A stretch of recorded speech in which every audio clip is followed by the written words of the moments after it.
Assalamualaikum warahmatullahi wabarakatuh. Nama saya Hafidatul Mutmainnah. Saya dari Prodi Tadris Ilmu Pengetahuan Sosial kelas B, Institut Agama Islam Negeri Madura. Di sini saya akan melakukan analisis tentang konflik yang terjadi di dua negara, yaitu Arab Saudi dan Iran. Analisis ini guna memenuhi tugas UAS Geografi Regional, di mana di sini judul yang saya angkat yaitu tentang konflik dua negara antara Arab Saudi dan Iran, di mana konflik terjadi di antara kedua negara tersebut karena kedua negara tersebut saling mempunyai keinginan untuk mendominasi regional yang ada di Timur Tengah. Kita simak video penjelasan selanjutnya.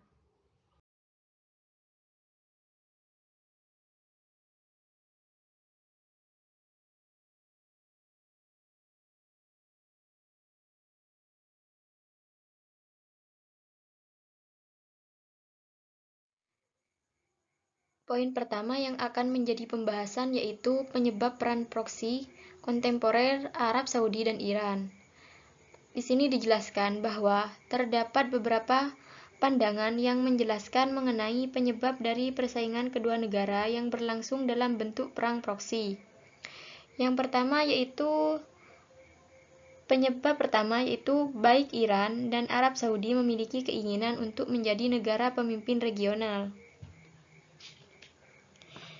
Jadi, Iran dan Arab Saudi memiliki keinginan untuk menjadi negara pemimpin regional. Sejak revolusi Islam meletus pada 1979, Iran di bawah Ayatullah Ruhollah menyerukan penduduk negara-negara Timur Tengah untuk melakukan reformasi atau bahkan revolusi terhadap pemerintahan monarki atau republik sekuler dan menggantinya dengan pemerintahan berasas religius. Tindakan ini lantas dipandang oleh Arab Saudi, salah satu negara kiblat umat muslim dunia, sebagai provokasi guna menyebarluaskan pengaruh revolusi Islam. Aliran Sunni Wahabi yang begitu dominan di Arab Saudi tak rela apabila Iran yang telah menjadi negara teokrasi Syiah menjadi negara pemimpin umat muslim, baik di Timur Tengah maupun di dunia. Apalagi Wahabi turut berperan penting dalam mempertahankan kerajaan Arab Saudi di bawah dinasti Al Saud yang berdiri sejak 1932. Nah, problematika ini yang mengakar sejak berabad-abad lamanya juga menjadi elemen konflik sektarian antara kedua negara, yaitu Arab Saudi dan Iran. Hubungan bangsa Arab dan Persia mengalami fluktuasi dan diwarnai dengan penaklukan. Problematika ini bahkan dapat ditarik mundur hingga era Khulafa ar-Rasyidin, di mana keempat khalifah melakukan ekspansi kekuasaan ke wilayah Persia. Sementara itu, bangsa Persia juga melakukan serangkaian penaklukan terhadap wilayah Arab. Meskipun kerap diwarnai penaklukan dan sikap sentimental antara kedua bangsa, namun hubungan keduanya tak selalu panas. Justru faktor agamalah yang menjadi elemen terpenting bagi kelangsungan hubungan buruk kedua negara. Kedua negara yang dimaksud adalah Arab Saudi dan Iran. Penyebab yang kedua yaitu berfokus pada elemen-elemen strategis dan geopolitik. Penyebab kedua ini dipandang banyak ahli sebagai penyebab yang lebih kontemporer. Jadi penyebab kedua ini berbeda dengan penyebab sektarian ya. Faktor strategis dalam memicu konflik kedua negara lebih dinamis dan melibatkan banyak aktor dan bersifat strategis.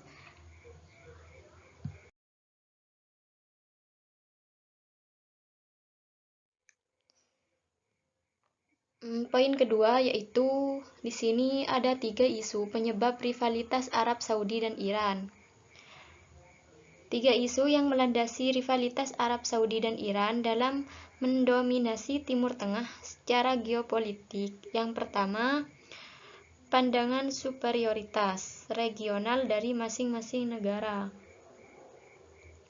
Di sini, pandangan yang pertama yaitu pandangan superioritas, yaitu rasa keinginan untuk mencapai kesempurnaan regional dari masing-masing negara. Di sini Iran menganggap dirinya sebagai hegemon alamiah di Timur Tengah, dilandasi oleh populasi yang besar, terbesar di Timur Tengah, wilayah yang luas, serta kemampuan untuk memproyeksikan kekuatan militer. Tapi di samping itu, Iran amat membenci kedekatan hubungan Arab Saudi dengan Barat, di mana hubungan ini dipandang sebagai pendisrupsi Iran dalam menjadi hegemon di Timur Tengah. Tindakan Arab Saudi yang mengizinkan Amerika Serikat mendirikan pangkalan-pangkalan militernya pasca Perang Teluk dan invasi ke Irak menjadi ancaman strategis bagi Iran. Kondisi ini lantas menjadi negeri para mullah menyatakan Arab Saudi sebagai salah satu negara pengancam terbesar bagi eksistensi negara tersebut. Isu yang kedua yaitu rivalitas sebagai negara penghasil minyak dan gas di Timur Tengah. Isu berikutnya adalah rivalitas sebagai negara penghasil minyak dan gas di Timur Tengah. Baik Arab Saudi maupun Iran bergantung pada minyak dan gas sebagai tulang punggung perekonomian. Jadi, kedua dari isu penyebab rivalitas Arab Saudi dan Iran memperebutkan negara Timur Tengah, yaitu karena di negara Timur Tengah ini suatu penghasil minyak dan gas, di mana Arab Saudi maupun Irak bergantung pada minyak dan gas sebagai tulang punggung perekonomian. Rivalitas ini lantas bermuara pada usaha disrupsi harga minyak dalam OPEC hingga sengketa sumber-sumber minyak di kawasan Teluk Persia. Iran dikabarkan mengklaim Saudi pada 2010, padahal 5 tahun sebelumnya dikabarkan Iran dan kedua negara di atas menyepakati nota kesepahaman untuk pengelolaan sumber daya minyak gas bersama. Sumur migas Aras di Teluk Persia menjadi salah satu wilayah yang disengketakan, di mana kedua pihak gagal menyepakati penggunaan bersama sumur migas tersebut. Kondisi ini agaknya menjadi pemicu Arab Saudi untuk memperkuat kerjasama dengan negara-negara sekutu dalam forum GCC, Dewan Kerjasama Negara-Negara Teluk.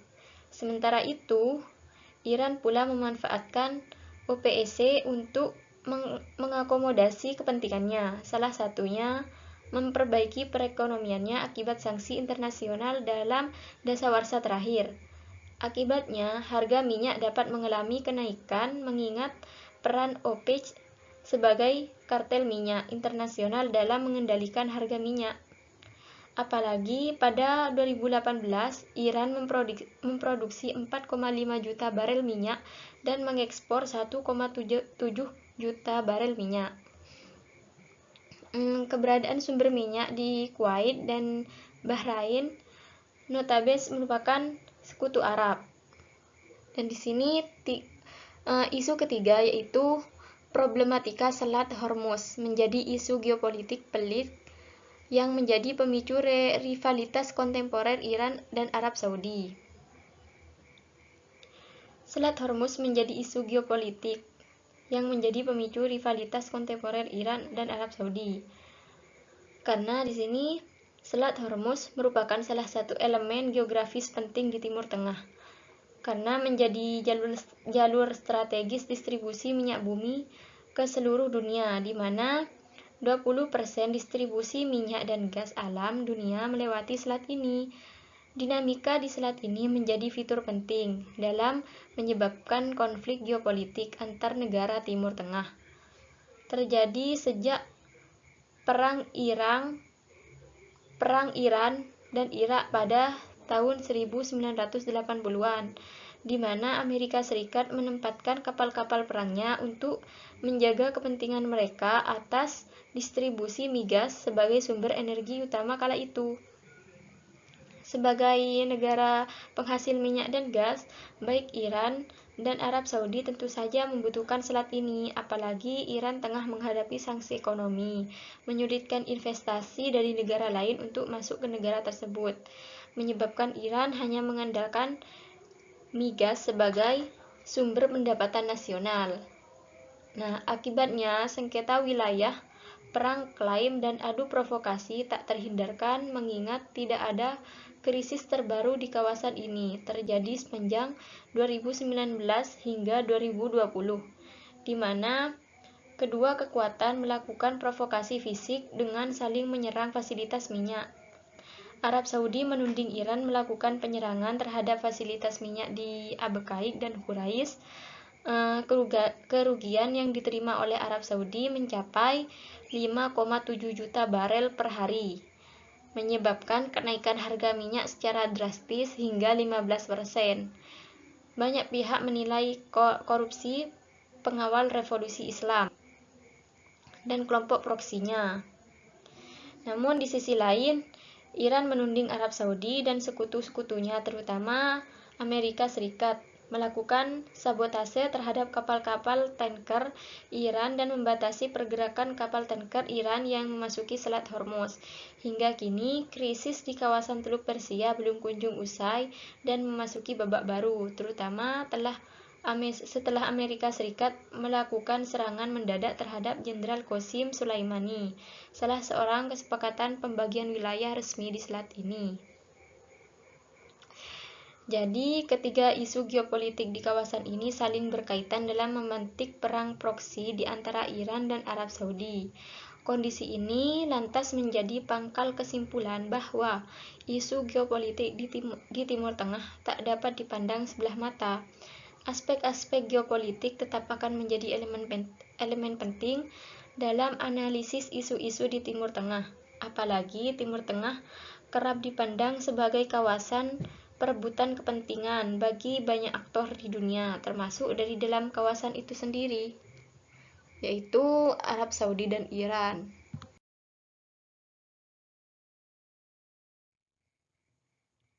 Di sini memasuki poin ketiga, di mana poin ketiga yaitu akan membahas langkah strategis Arab Saudi dan Iran dalam perang proksi.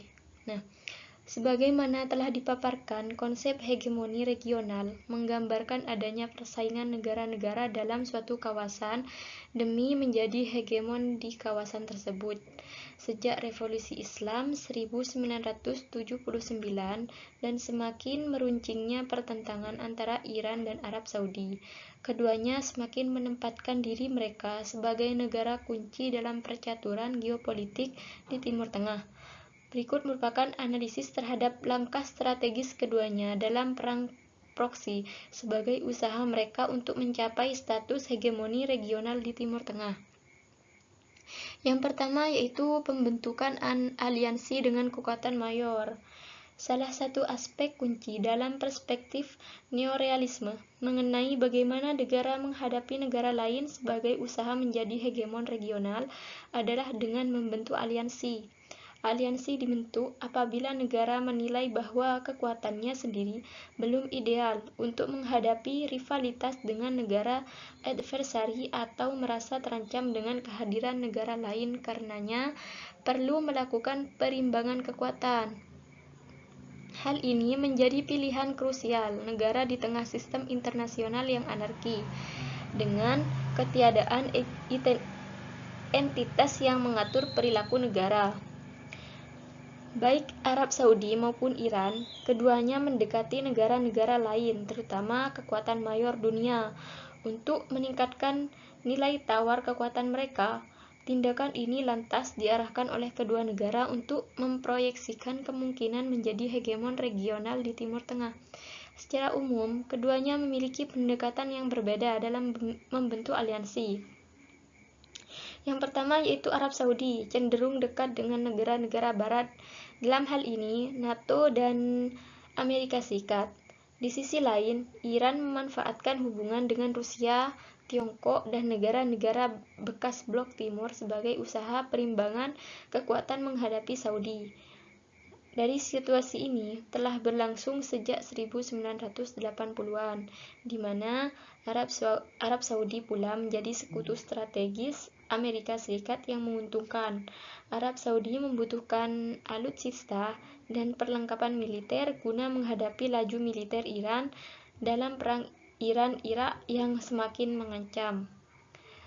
Hal serupa pula terjadi ketika Perang Teluk pada tahun 1990 sampai 1991.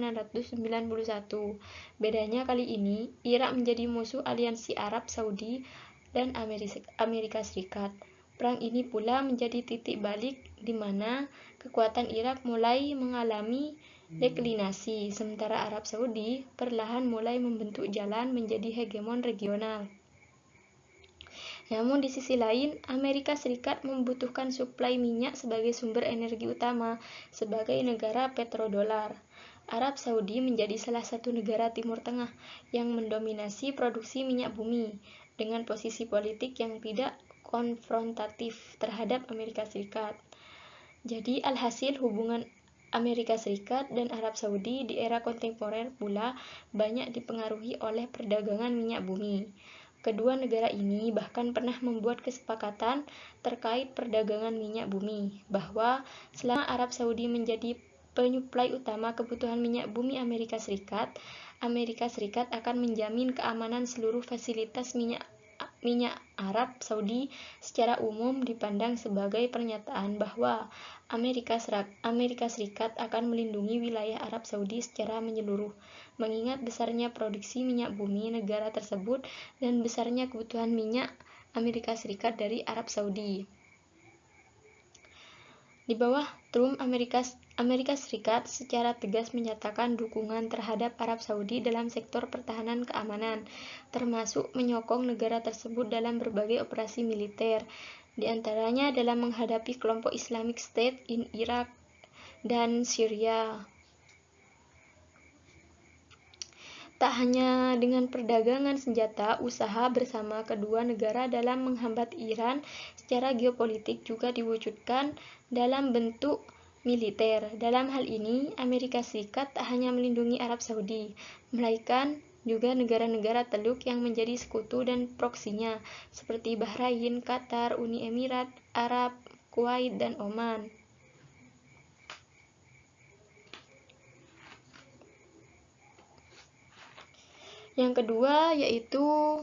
Isu yang kedua yaitu dukungan terhadap kelompok proksi. Setelah meredupnya musim semi Arab dan memanasnya rivalitas Arab Saudi-Iran di kawasan, kelompok-kelompok politik semakin terpolarisasi. Baik Arab Saudi maupun Iran menggunakan kekuatan politik tersebut sebagai proksi.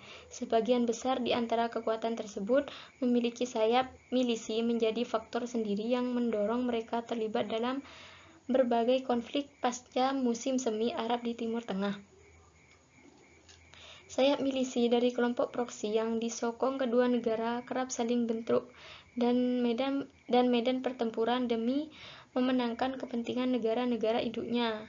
Dalam dua konflik kontemporer terpanas di Timur Tengah, perang saudara Suriah dan Yaman, Arab Saudi memanfaatkan kelompok militan Sunni dan oposisi Syuriah sebagai proksi, sementara Iran sebagai kekuatan Syiah di Timur Tengah menggunakan milisi Syiah sebagai proksi.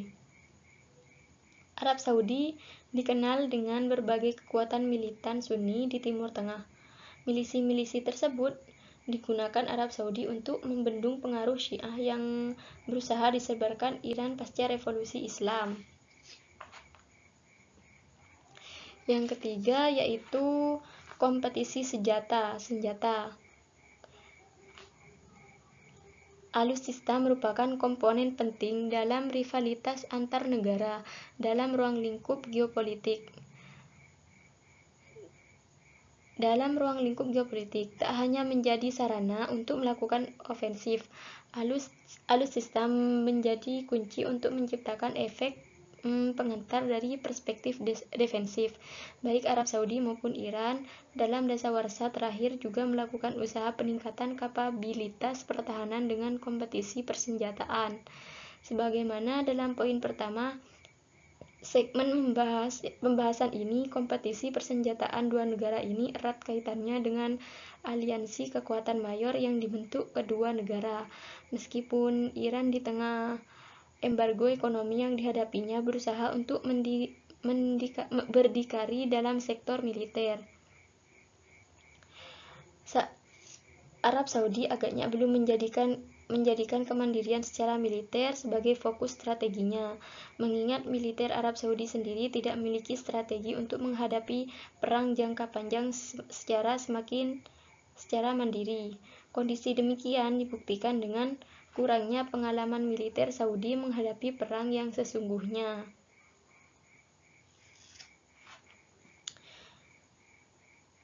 Seiring berjalannya waktu, usaha kedua negara dalam menjadi hegemon regional semakin agresif dalam dasawarsa terakhir. Langkah-langkah yang dilakukan kedua negara semakin menunjukkan intensi mereka untuk saling mengalahkan satu sama lain, walaupun tidak secara frontal sesuai dengan konsep hegemoni regional dan stabilitas hegemon. Ketiga, strategi yang disusun kedua negara memanfaatkan aliansi dengan kekuatan mayor sebagai sarana perimbangan kekuatan, dukungan terhadap kelompok proksi, serta kompetisi persenjataan turut mempengaruhi turbulensi politik di kawasan ini.